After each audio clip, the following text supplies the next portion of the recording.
Commander Zixtal's 3 remaining appendages trembled as he addressed the Galactic Council for the 7th time in as many cycles. The once proud warrior's exoskeleton bore scars that pulsed with an eerie bioluminescence battle wounds that refused to heal properly, as if the very memory of Earth had infected his cellular structure. "Honored delegates," he began, his translator struggling with the emotional undertones of his native Kethari dialect. "I implore you once more to remove Sol 3 from all expansion protocols.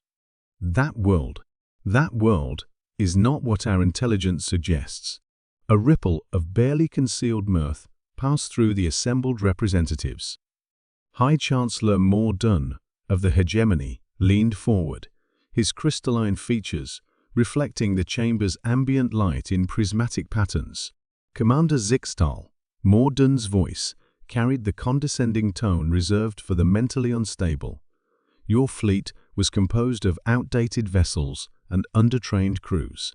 The loss of 99.7% of your forces can hardly be attributed to a primitive world that has barely achieved interstellar communication." Zixtal's damaged vocal cords produced a sound somewhere between a growl and a wheeze. "They call themselves humans, Chancellor, and they are anything but primitive." Behind him, the handful of other survivors from the 47er Conquest fleet shifted uncomfortably. Engineer Velnara's optical stalks drooped as she remembered. Pilot Kreshtok's wings were permanently folded, unable to extend since his escape pod had crashed on Earth's moon.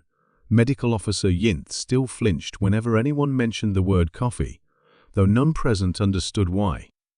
The initial scans were accurate. Zixtal continued, fighting against the Council's growing impatience.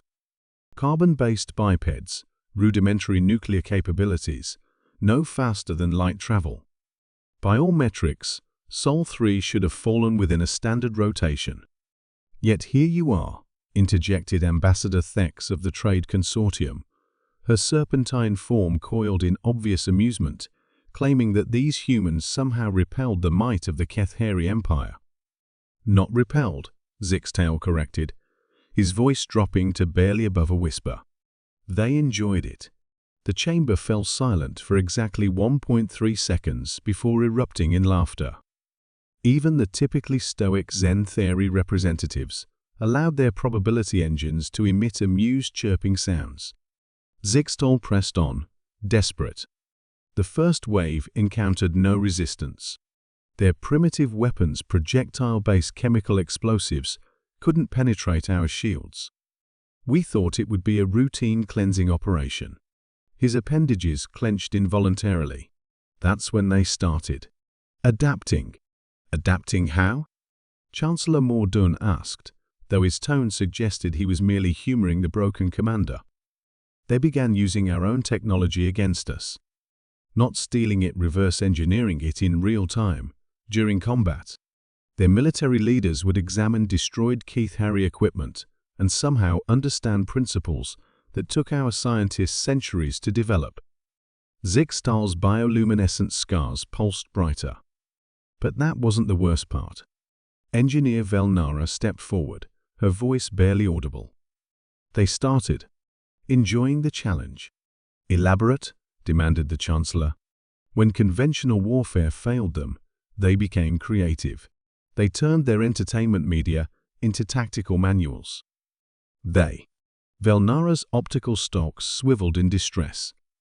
"They treated our invasion like some sort of recreational activity." Pilot Kreshtok finally spoke, his voice hollow. "I was shot down over a settlement they called Texas. The humans who captured me, they weren't afraid. They were taking photographs. With me. As if I was some sort of amusing curiosity." The laughter in the chamber had died down, replaced by uncomfortable shuffling. Zixtal seized the moment. They weaponized their civilians. Not through conscription, but through enthusiasm. Their younglings created tactical simulations video games, they called them, that somehow predicted our battle strategies with impossible accuracy. Their elderly used a communications network called social media to coordinate resistance efforts across their entire planet. And their leaders? Chancellor Mordun asked, though his skepticism was beginning to waver. They broadcast our invasion coordinates to their entire population and held betting pools on which cities would fall first. Medical Officer Yinth finally spoke, her voice carrying a trauma that universal translators couldn't fully convey. They sold refreshments during bombardments. She shuddered. They offered me something called coffee while I was their prisoner, and when I refused, they seemed genuinely offended that I wouldn't appreciate their hospitality. The chamber was now completely silent. Zixtal straightened, as much as his damaged exoskeleton would allow.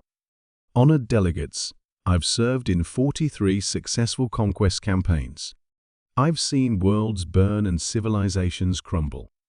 But Earth didn't break under pressure. It adapted, it improvised, and worst of all, it had fun doing it. The survivors among my crew all report the same phenomenon. Humans who seemed more concerned with documenting our defeat than preventing it. They created artistic representations of our battles, wrote musical compositions about our tactics, and somehow turned our technological superiority into what they called achievements to be unlocked. Chancellor Mordun's crystalline features had lost their lustrous shine. Commander, are you telling this council that your fleet was defeated by a species that treated warfare as entertainment? I'm telling you that we weren't defeated, Chancellor. We were absorbed into their entertainment. And according to their global communication networks, our failed invasion has inspired them to begin developing technologies specifically designed to counter future extraterrestrial threats. Zixtal's final words hung in the chamber's recycled atmosphere like a death sentence. They're preparing for us to come back. And they're looking forward to it. The vote to quarantine Sol 3 was unanimous. The motion to classify all records of the 47th The Conquest fleet was passed without debate. But in the deepest archives of the Galactic Council, a single notation appeared in the restricted files, Sol 3, avoid at all costs. Population displays unprecedented adaptive capabilities and disturbing enthusiasm for conflict resolution through recreational violence. Recommend immediate reclassification from primitive civilizations to galactic threat level, unknown. The survivors of the 47th The Conquest fleet were retired to a comfortable facility on the Outer Rim, where they spent their remaining years crafting increasingly elaborate warnings that no one bothered to read. Years later, when the first human exploration vessels began appearing at the edge of known space, those warnings would prove prophetic. But by then, the humans weren't just coming to visit. They were bringing coffee.